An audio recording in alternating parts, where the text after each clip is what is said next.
La très grosse information de ce 3CFM News, elle démarre tout de suite avec nul autre que monsieur Finn Balor qui est au cœur des plans WWE. Qu'est-ce qui se passe ?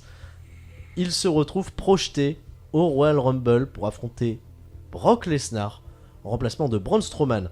Jugé incertain au niveau de son état physique, de sa condition physique, et selon le Wrestling Observer, notamment Dave Major qui l'a reporté ce mardi 15 janvier, c'était le plan de WWE depuis le début de sortir Braun Strowman. Ils l'ont sorti selon lui d'une manière plutôt rushée, hein, avec cet attentat à la voiture de Vince McMahon. Énormément rushé, ouais. Et Finn Balor a été projeté au rang d'aspirant numéro 1 contre Brock Lesnar, une affiche qui nous avait déjà été teasée il y a un an. Brock Lesnar avait déjà émis son envie de travailler avec Finn Balor. On peut s'attendre à tout pour ce match. Est-ce qu'on aura un Finn Balor arrivant, Finn Balor naturel, sourire bright, sourire Colgate, comme le dirait Flo, ou est-ce qu'on aura le démon au Royal Rumble, le démon qui n'a, je le rappelle, jamais perdu un match dans le roster principal. Finn Balor contre Brock Lesnar, grosse affiche qui nous est donnée au Royal Rumble pour espérer vendre encore plus de tickets. On rappelle que le Royal Rumble se déroulera le 27 janvier, dimanche 27 janvier, Phoenix, Arizona. 40 000 personnes sont attendues, il va falloir les remplir. Est-ce qu'on remplit mieux une salle avec Finn Balor contre Brock Lesnar ou avec Braun Strowman contre Brock Lesnar ? En tout cas, pour le terrain de la surprise, WWE, pour ce Monday Night Raw, chapeau. Ben, chapeau, oui et non, parce que avec ce main event, et j'en démords pas, on a eu, avec ce main event, avec cet angle autour de Balor qui remplace Strowman, on a eu au moins 3-4 semaines de booking en un épisode. Et si le démon revient, on a je sais pas combien de mois de booking en 15 jours, quoi, si le démon revient à Royal Rumble. Et c'est un petit peu difficile à comprendre. Après, oui, ça nous a un petit peu sorti d'une certaine monotonie de... J'ai du mal. Tu peux m'aider ? Pas de soucis, une certaine Vous voyez ce que je voulais dire ? Dans le booking WWE. C'était monotone, quoi. C'était monotone, voilà.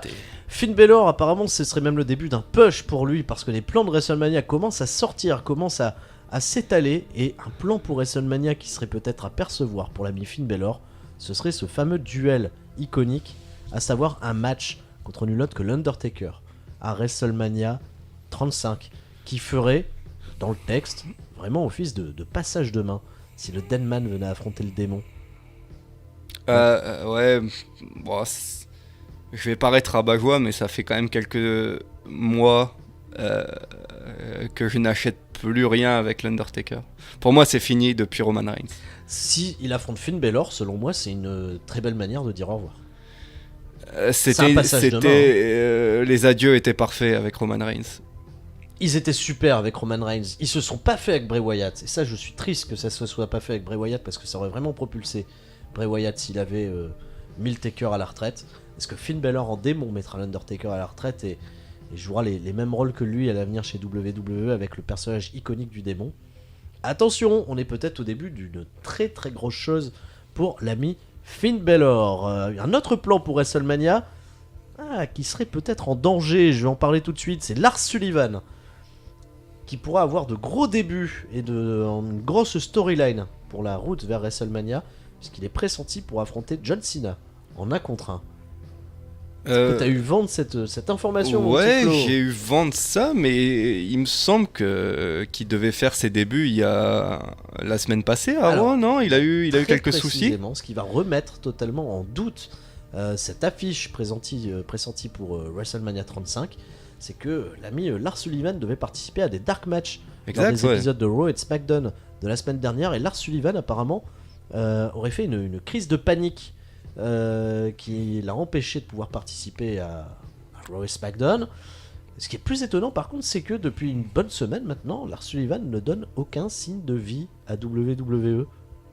Quand on est aux portes d'un programme avec John Cena pour WrestleMania, c'est étonnant. C'est très étonnant. C'est étonnant pour un si grand bonhomme d'avoir des crises de panique. C'est pas banal. L'image qu'il donne, ouais, c'est pas banal, c'est étonnant. En plus, il est quand même, enfin, à ce niveau-là, ils sont quand même formaté au monde du spectacle. C'est très étonnant comme news. J'ai été surpris de lire ça. J'espère que ça va s'arranger pour lui. Toujours reporté par le Wrestling Observer Live. Triple H aurait fait le forcing, bien entendu, auprès de Vince McMahon pour accorder une telle place à un catcheur auquel il croit beaucoup auprès de Vince McMahon. Vince McMahon, la voyant ce qui se passe, en train de se poser les questions. Ça lui fait mauvaise pub et ce qui est malheureux, c'est que, enfin, on est content parce que notre côté curieux est totalement satisfait, mais il pourrait y avoir des idiots dans les salles qui pourraient être moqueurs dans le public, ou je sais pas, tu vois, un petit peu. Le fait que ça se sache, ce genre de petit ennui, problème poursuivant. Je pense que ça peut être rapidement oublié, mais maintenant j'espère. On ira avec ça. Il y a un autre plan pour WrestleMania, serait de couronner à nouveau Randy Orton en tant que champion WWE. Mais Vince McMahon, WWE serait quand même bien satisfait de l'incroyable travail de Daniel Bryan avec cette ceinture. Est-ce qu'on aura une course au titre pour le championnat WWE avec Randy Orton?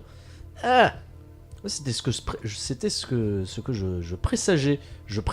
Voilà, c'était ce que j'envisageais pour Randy Orton. Ce serait peut-être de prendre ce titre, peut-être pas à Bryan, peut-être à AJ Styles si celui-ci le reprenait au Rumble. À voir. Ouais, c'est à voir. Après, je vois pas Orton le prendre à Bryan.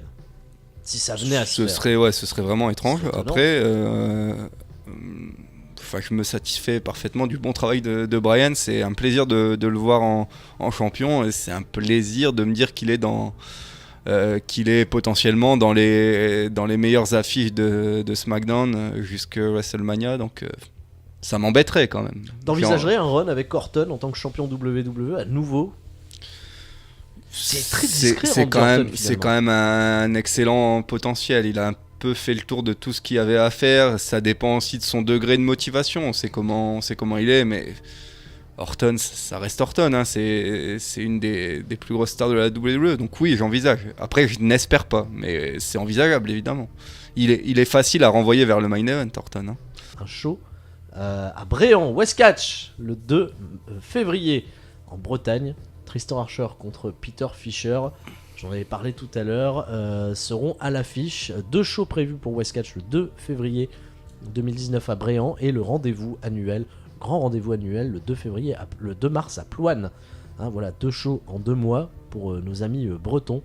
Grosse affiche en tout cas pour le 2 février à Bréant. C'est celle laquelle je vous apportera plus d'informations sur la suite des matchs qui seront annoncés sur cette carte. Tristan Archer contre Peter Fischer, ça risque d'envoyer le bois. Monsieur Chris Jericho à All Elite Wrestling. Ça a été annoncé, ça a été déclaré que Chris Jericho, en signant 3 ans chez All Elite Wrestling, toucherait un salaire plus important que ce qu'il avait auparavant chez WWE. Donc il est prêt à y aller pour 3 ans. Dans un premier temps, il avait annoncé que il faisait un au revoir à WWE pendant 3 ans et après on ne sait pas. Et plus tard il est revenu un petit peu sur ses propos en disant que j'y retourne ou que j'y retourne pas, peu m'importe. Alors Chris Jericho a quand même un contrat très particulier parce que pour le moment, ça a été annoncé, c'est officiel, Chris Jericho serait autorisé à pouvoir continuer à travailler avec New Japan Pro Wrestling. En plus de ça, il pourrait continuer d'organiser ses croisières. Et il pourrait continuer également sa vie de rockstar à côté. Donc 3 années pour Chris Jericho, ça a l'air très lucratif.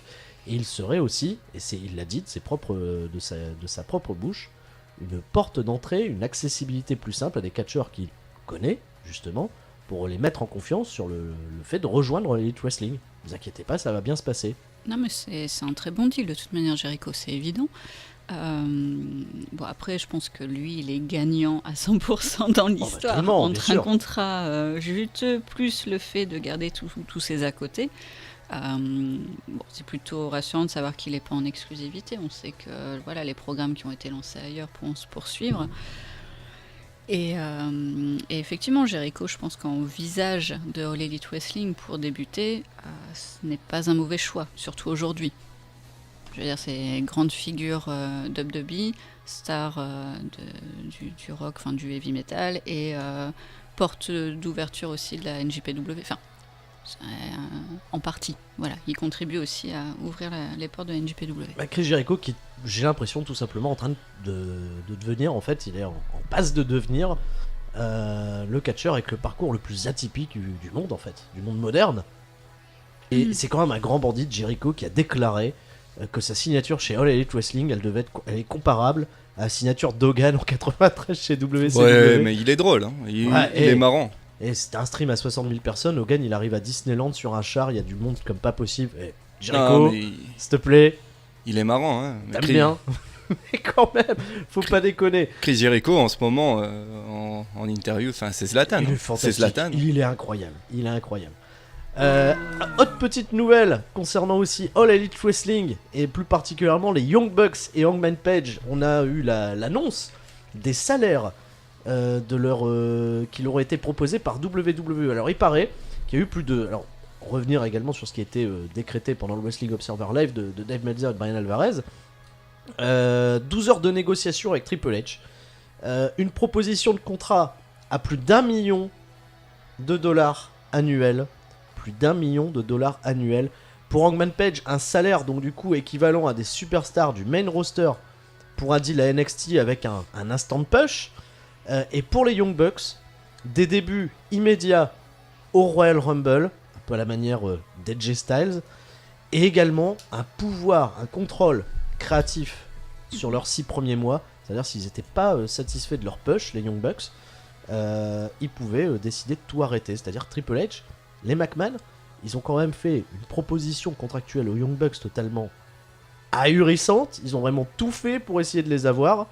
Pareil pour Hangman Page. Malheureusement, se prendre un mur et les voir donc lancer le projet All Elite Wrestling. Je pense pas que tu puisses mieux faire pour des catcheurs par équipe. T'imagines, les mecs, ils se retrouvent avec des conditions qui sont 2 fois supérieures, des salaires 2 fois supérieurs, un contrôle créatif sur les 6 premiers mois. Pour les inciter à venir, un salaire du double de celui d'AJ Styles d'il y a 3 ans. Chacun. C'est toujours à prendre avec des pincettes. Moi, j'ai toujours eu cette impression que WWE n'était pas une option pour les membres de The Elite. Ouais. Après, je pense qu'il y a eu contact. Je pense qu'il y a eu une négociation. Je pense que quand t'es pro, t'écoutes les offres qui te sont faites. Mais ils étaient déjà bien partis sur leur truc. Après... c'est aussi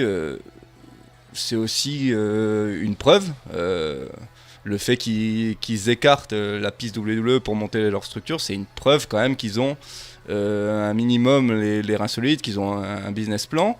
En tout cas, à court ou moyen terme, ils savent où ils vont, on verra pour le futur, hein, mais...